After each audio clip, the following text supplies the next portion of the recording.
بسم اللہ الرحمن الرحیم۔ تمام تعریفیں ہیں ذات ذوالجلال کے لیے جو رحمان بھی ہے اور رحیم بھی ہے۔ لاکھوں کروڑوں درود و سلام محمد و آل محمد پر۔ ناظرین، آج سوشل میڈیا پر، پرنٹ میڈیا پر مسلمان بہت ہی والہانہ طریقے سے حضرت امام مہدی علیہ السلام پر مباحثات کو جاری رکھے ہوئے ہیں۔ اصل میں یہاں ہمیں دیکھنا یہ ہے، امام مہدی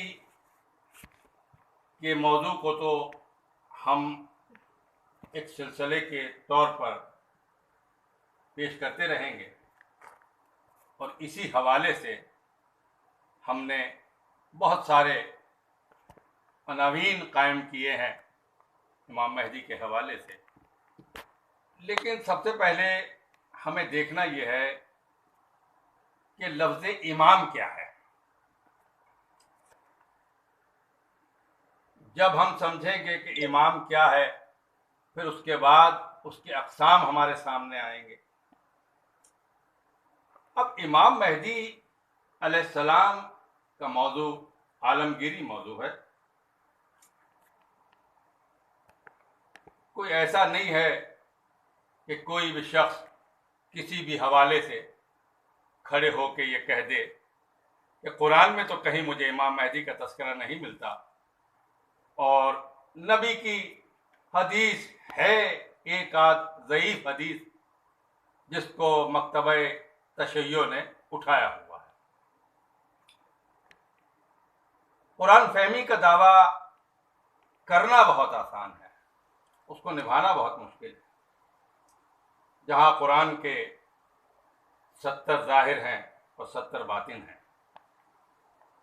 وہاں پر اگر آپ اپنی عقل کے زور پر، اپنی فکر کی زور پر، اپنی بصارت کی زور پر یہ کہیں کہ صاحب میں نہیں سمجھ پا رہا کہ کہیں امام مہدی کا لفظ آیا ہے یا کہیں اشارہ ملا ہو، بہرحال یہ قرآن اور امام مہدی یہ ایک الگ درس ہے، لیکن آج ہم صرف لفظ امام پر بات کریں گے۔ امام کے معنی جو مختلف ڈکشنری میں آئے ہیں، امام کے معنی ہیں پیشوا، امام کے معنی ہیں ہادی، امام کے معنی ہیں لیڈر کے فی زمانہ، امام کے معنی ہیں آگے آگے چلنے والا، امام کے معنی ہیں جس کی اطاعت کی جائے، امام کے معنی ہیں ہادی۔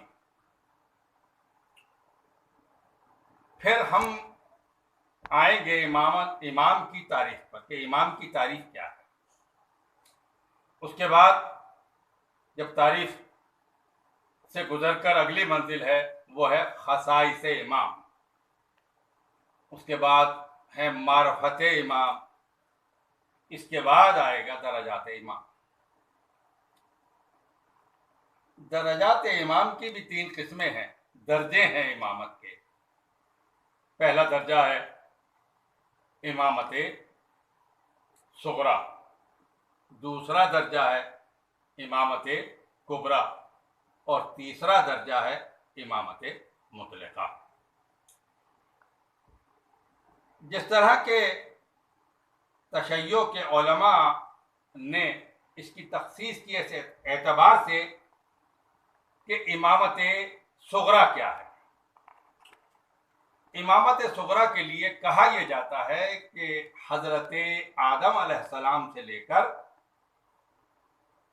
اور حضرت تعرخ علیہ السلام یعنی حضرت ابراہیم علیہ السلام کے والد ماجد، تو امامت صغریٰ حضرت آدم سے لے کے حضرت تعرخ علیہ السلام، اور امامت کبریٰ حضرت ابراہیم علیہ السلام سے لے کر حضرت محمد مصطفیٰ صلی اللہ علیہ وآلہ وسلم تک. اور امامت مطلقہ حضرت امیر المومنین علی ابن ابی طالب مولا کائنات سے لے کر امام مہدی علیہ السلام تک، یعنی نبی کے 12 جانشین امامت مطلقہ پر پائے. امامت کی جو تعریف حدیث کے مطابق کی گئی، یعنی امامت ریاست عامہ ہے امور دین و دنیا میں بحیثیت نیابت نبی. اب بحیثیت نیابت نبی سے مراد یہ ہے کہ ہمارے نبی کی نیابت، ہمارے نبی کی نیابت تو دیکھنا یہ پڑے گا کہ ہمارے نبی کا حلقہ اختیار و اقتدار کہاں تک ہے اور ان کی رسالت کہاں تک ہے، جبھی تو ہم ان کے نیابت پر بات کریں گے. تو یہ جو تعریف سامنے آئی کہ امامت ریاست عامہ ہے اور دین و دنیا میں بحیثیت نیابت نبی کے، اس طرح تو اس تعریف سے تو ایسا لگتا ہے جیسے امامت نبوت کا کوئی ذیلی عہدہ ہے. اہل بیت کے علاوہ تمام فرقے، مکتبہ اہل بیت کے علاوہ، مکتبہ تشیع کے علاوہ تمام فرقے اس امامت ریاست عامہ کے قائل ہیں کہ امور دین و دنیا میں بحیثیت نیابت نبی کے اسی منصب کے قائل ہیں. اب یہاں مکتبہ اہل بیت کے علاوہ یہ تمام فرقے اس بات پر تو قائل ہیں کہ ریاست امامت ریاست عامہ. دیکھنا یہ ہے کہ یہ امامت اور یہ خلافت آیا خدا کی نسبت سے ہے یا اجتماع کی نسبت سے ہے یا اجماع کی نسبت سے ہے. تو اگر امامت کا اختیار نبوت کے اختیار میں ہوتا یا عرب کے کسی مفتی و شیخ کے اختیار میں ہوتا کہ فلاں کو امام بناؤ، فلاں کو خلیفہ بناؤ، فلاں کو خلیفہ اجتماعی طور پر اجماع کر کے بناؤ، تو پھر وہ قرآن کی آیت کہاں جائے گی؟ انی جاعل فی الارض خلیفہ. ہم نے خلیفہ بنایا، ہم بناتے ہیں خلیفہ. یا پھر وہ حضرت ابراہیم کے لیے وہ آیت کا ٹکڑا کہاں جائے گا؟ انی جاعلک للناس اماما، ہم نے انسانوں کا امام بنایا. اسے کہاں لے کر جائیں گے؟ تو اس کا مطلب یہ ہوا، اس کا نتیجہ یہ نکلا، یہ امامت و خلافت نص آیات الہی سے ہے اور نص محمد مصطفیٰ سے ہے. کیونکہ اب یہ دیکھیے گا آپ کہ حضرت ابراہیم علیہ السلام خلیل خدا ہیں، رسول ہیں اللہ کے، نبی ہیں اللہ کے، اتنے بڑے منصب پر فائز ہیں کہ ہمارے نبی کی شریعت میں ان کا بھی کچھ حصہ ہے، یعنی ابراہیم کی شریعت کا بھی کچھ ارکان یہاں ملتے ہیں. اتنا بڑا نبی ابراہیم اتنے بڑے منصب پر فائز کہ خلت بھی ہے، رسالت بھی ہے، نبوت بھی ہے، اس کے باوجود اللہ ایک امتحان سے گزار رہا ہے خواب کی صورت میں کہ بیٹے کو ذبح کیا. اب انما الاعمال بالنیات، نیت تو اللہ نے دیکھ لی کہ گردن پر چھری تو چلی. حضرت اسماعیل علیہ السلام کے ایسا ہوا؟ کیا وہ خواب پورا ہوا؟ کیا عملی میدان میں حضرت اسماعیل کی شہادت سامنے آئی؟ نہیں ہوا.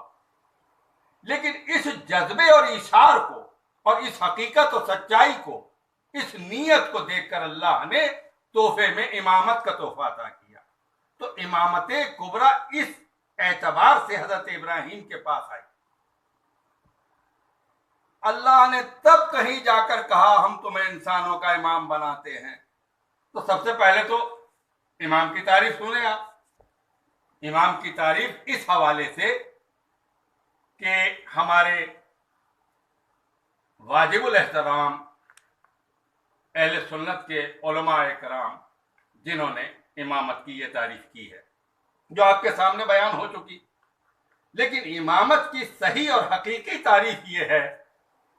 کتاب کا نام ہے ہمارے مرتضیٰ کی شان، اور علامہ سید ذاکر حسین صاحب نے یہ لکھی ہے کتاب ہمارے مرتضیٰ کی شان. اس میں امامت کی صحیح تعریف وہ بیان کرتے ہیں.